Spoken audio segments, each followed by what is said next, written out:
everybody. Star Trek. Hey, John's working on his house and having some kids.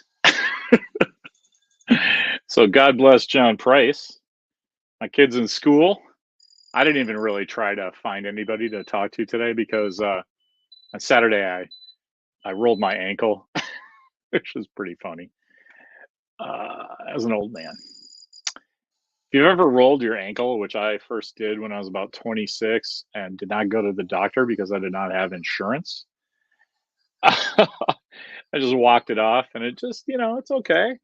It's great. It's just, it's kind of a sprung. And so I was playing Ultimate with my kid on the beach. And, sand isn't the most stable environment to run on. And if you're 60, maybe pivoting on your foot like you're 26 is not a good idea. So, yeah, I'm pretty chill today. I'm so chill. I think I might turn off that Star Wars thing. Can you guys hear that? It's a little distracting sometimes when I'm trying to talk. Anyway, Walker's got a movie shoot today, so since I'm on transportation duty, the daddy cab, I had to do this a little earlier today. So I'm sorry if it's Chris Sagasag gave me a hard time. Seguisig soccer game on, and this is where all the trouble starts with the ankles and soccer playing and stuff like that. So I just have to talk about Star. Rick Austin told me to calm down about Strange New Worlds, and that's actually a pretty fair point. It's not that I've known that guy our entire lives, basically, since third. He was in third grade, and I was in fifth grade. So what is that? 10 and 7. I mean, if you're friends with somebody that long, you're pretty much on the same page on most things.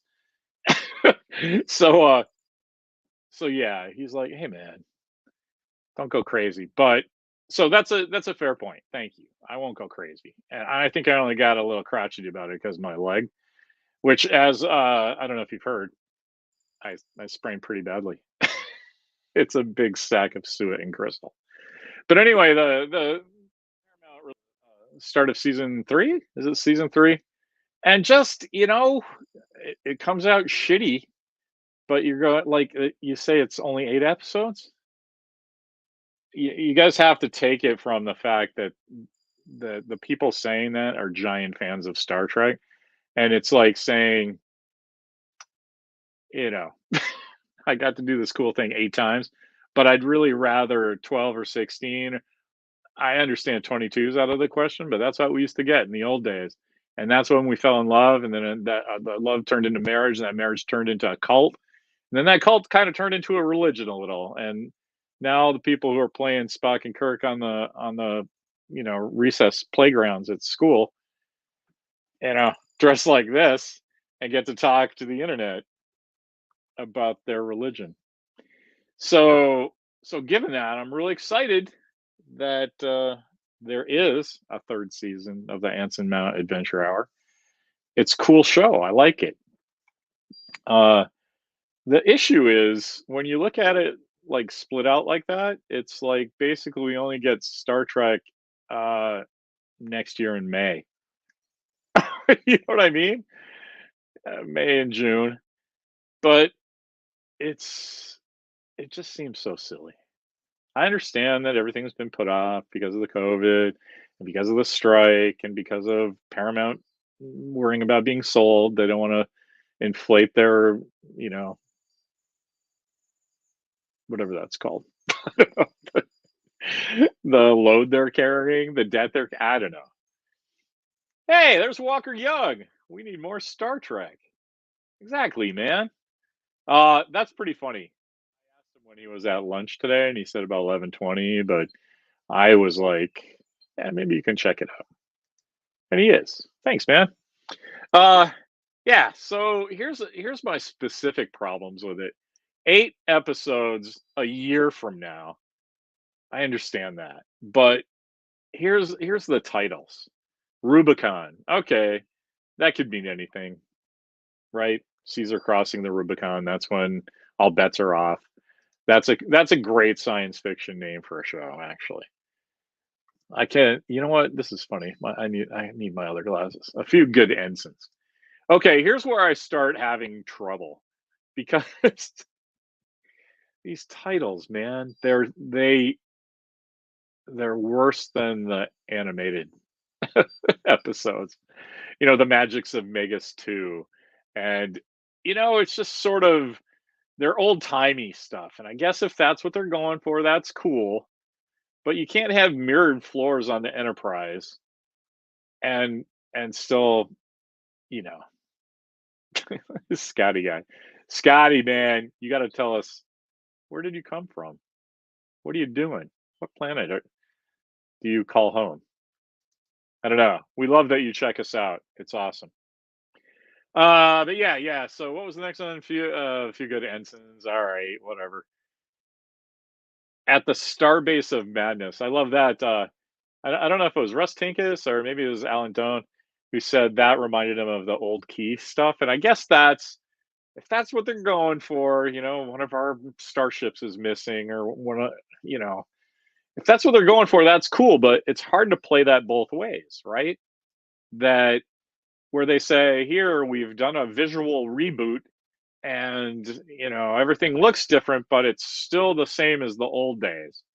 And that's the taste treat that doesn't really seem to work, because putting a new coat of paint on an old thing is awesome. That gets the kids, but like sag, our house in the middle of the street, our house. Chris has smelled the smelly feet. Anyway, what was I talking about? Yeah, the Gold Key stuff. I don't know. It's two tastes that don't taste great together. You know, that's what I think. Doing that crappy stuff, and then you start getting into the quality of Mercy is not strained. Okay, we'll give them that. They're starting to run out of Shakespeare quotes. So why not? Uh, right? Imagine that we're on, what is this, year 56 or 7 of Star Trek, and they're starting to run out of good Shakespeare quotes to use as episode titles. That's awesome. And as proof of that, the next one's called A Canticle for Pelia. And so, I got all excited. Pelia's still on the show, which I could not find confirmation of. And I find Carol Kane a really interesting actress. And so ordinarily, I would not like an actress of her caliber on Star Trek, as it's messing with my disbelief, suspension of disbelief. But she's such a good actress. She disappears into roles at the same time as, maybe that's what they're trying to do with the episode titles. They're trying to disappear into the show while nodding to the old days. So God bless them. She disappears into roles while still remaining Carol Kane, and I think that's brilliant. So, yeah, have her as the engineer, and have Scotty work for her. I think that'd be great. So, but also, A Canticle for Leibowitz is probably one of the top. If you're doing a survey of 100 science fiction novels since science fiction was invented, while thrown in, War of the Worlds and Fahrenheit 451, A Canticle of Leibowitz is in the top 100. That book was first published in 1959, if I'm not mistaken, and it's never been out of print. It's about it's this dystopian future thing where the world's been destroyed and they're trying to get churches again. It's and it was inspired by the author's stuff in World War II, right? They destroyed churches and he was wigged out, and so he wrote a classic science fiction novel about it. So why would you steal that title? Why would you reference that title? Unless she's actually building a church to herself, or in the past she's been so immortal for so long, she had a church built to her. If it's a metaphor, I'm going to be quite cross, because somebody in science fiction already stole that. And West Quadrant, also, canticle singing, and a West Quadrant story is, if they're gonna if both of those are musicals in some way, I'm really gonna be sad, because there's only 8 episodes. We said this last year with the full on musical episode. and that season was 10 eps long. And so we were like, wow, you burned 1/10 of Star Trek on that nonsense. All right. Got it out of your system. That's cool. But if they keep doing that and now there's 8 and maybe 2 episodes, that means 25% of next season is going to be musical.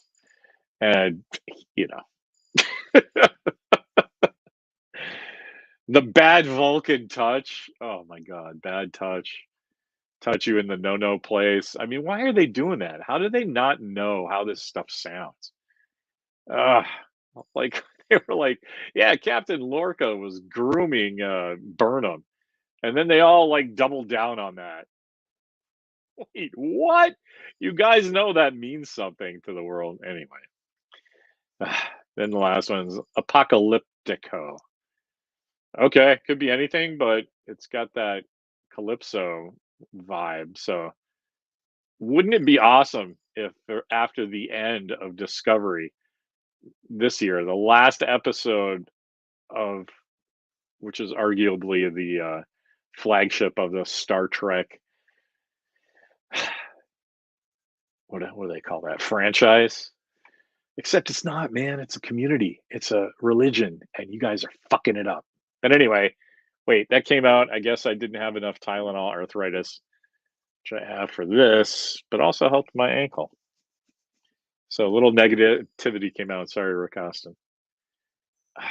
I hate to succumb to that when I'm talking to just myself because it's hard to recover. It's like you want to go down that role about, you know, where Alex Kurtzman touched Eugene Ragasa on his guitar doll. And it's just like these guys, I don't know. Mike Okuda had a good point. Everybody's trying real hard, and that's great. But it's a good reminder to remember that the folks who produce this stuff for our entertainment are not going to work half-assing it. They don't intend for stuff to just be average, you know? And so I guess it kind of hurts a lot to the human soul that may still, in fact, exist in these folks. That, you have a but you're making this cake to the best of your ability, and maybe you didn't get the right flour, and you had to use turbinado sugar instead of the what the recipe called for, and you did the best you could, and it's not bad. But then you serve it to the cake guys, and they're like, "Man, I remember when this cake was good," and that's got to be a tough one to swallow. To continue the metaphor, it's got to be a hard one. And but falling back on was, well, we made this cake with the best of intentions. An audience doesn't care. They don't care. I mean, it's a nice reminder, but that's not what we're here for. We're not here for participation trophies. We're not here for good job, everybody.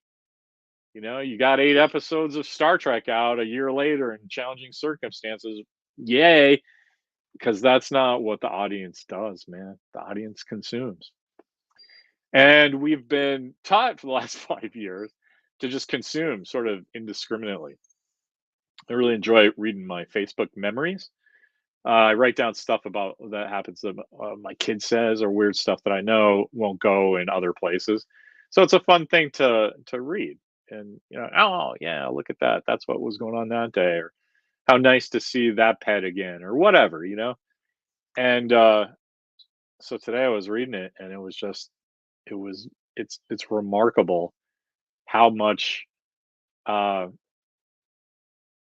I give I give Star Trek the benefit of the doubt as an audience member, but it all of this I've been calling it the modern Star Trek because it's the Alex Kurtzman led stuff from 5 or 6 years ago that started. Uh, but I can't do that because half of it is great. I really enjoy Strange New Worlds, and I'm wildly in love with Lower Decks. And it's going to be a really sad day when they don't announce that, yeah, Lower Decks is live action now. And maybe there's only 2 or 3 characters that go over, and it's a new situation, but that's what you're going to have to do for live action, right? You can't keep up that frenetic pace. Although, man, wouldn't that be cool? Just a Lower Decks episode, tight 22 minutes, live action, boom. Anyway, that's what I'm doing with this. This is what I think Boimler would be wearing when he was on the Titan with the Riker. He, you know, maybe an evolution of that. He's a little older. Maybe he's captain. How many of those pips are on there? But yeah, all right. Anyway, this is gonna be a short one, man, because you know, out of reverence to just society, I decided not to light the fuse today. So it's hard to like get fired up about the canticle for Pelia.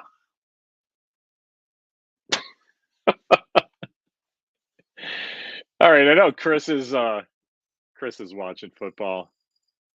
Young Walker Young. You know what? I'll talk a little about this on the way out. Hey, Larry, what do you got coming up? Oh, thanks for asking, Larry. I realized today that it's San Diego. Where this is the first time. This will be our 29th year of exhibiting, which is really cool. And I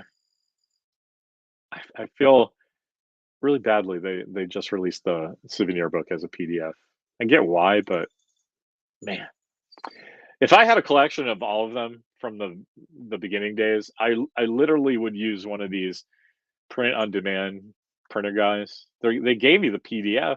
Just send the PDF to whoever you use, lulu.com. There's a million places. Real printers do this now, and print it out and put it on the bookshelf. That's what I would do. But this San Diego 29th year, never has this happened before. I think every single one of our booth crew is going to have something creative for sale that you can get their autograph. Me? Okay. Walker Young? Sure. He had Untitled The Walker Young Project #1 last year, and he's debuting Untitled The Walker Young Project #2 this year. Mark Espinoza, the standby, the stalwart, the guy you count on. He's got Greetings from the Maglev, and we didn't publish that, but we sport it, and you can get it signed. But Steve Ukrin is collecting his. Wait, have you not seen this? Columns for that he does for Dork. So this is gonna be the first time in 4 years you can get everybody to sign something. I don't think Mimi's coming. So although she has a book, it's only, speaking of printers, it's a copy of one. She did a blog for Walker's first 10 years of his life, and she printed out everyone in a giant book called The Story of Walker. And I don't think she's autographed it. Why would she autograph her own book? I don't know. I got a ton of books I haven't signed. I know what my friggin' autograph looks like. It's not adding value for me. I've met myself. I don't need proof of it. Anyway, Star Trek, looking good, feeling good. I just watched the old show. I actually put on my Exeter shirt to sit down. I had a little talk with myself this morning. I'm like, this is going to be a quick one. Price isn't here. Nobody is talking. I didn't even think to wear a Star Trek shirt. And then I was like, I'll put the Exeter one on because that's my ship. And then I saw this, and it had been geared up. I didn't take the magnets off. So from the last time I wore it, so I'm like, oh man, let's do this. I keep doing this. I don't know how often I do this in real life because I'm never looking at myself when I talk, but I do that Steve Austin thing a lot. It's not Spock. Spock is like, oh, it's like a surprise thing. I'm like, I guess it's a surprise. I don't know. It's a John Byrne eyebrow thing I got somehow when I was a kid. Anyway, that was random. Dork Court, Diego. Books. That's all we're doing. Walker's doing football, and he's doing on a shoot tonight. So that's why this was only 20 minutes. But thanks. The first part is about Star Trek.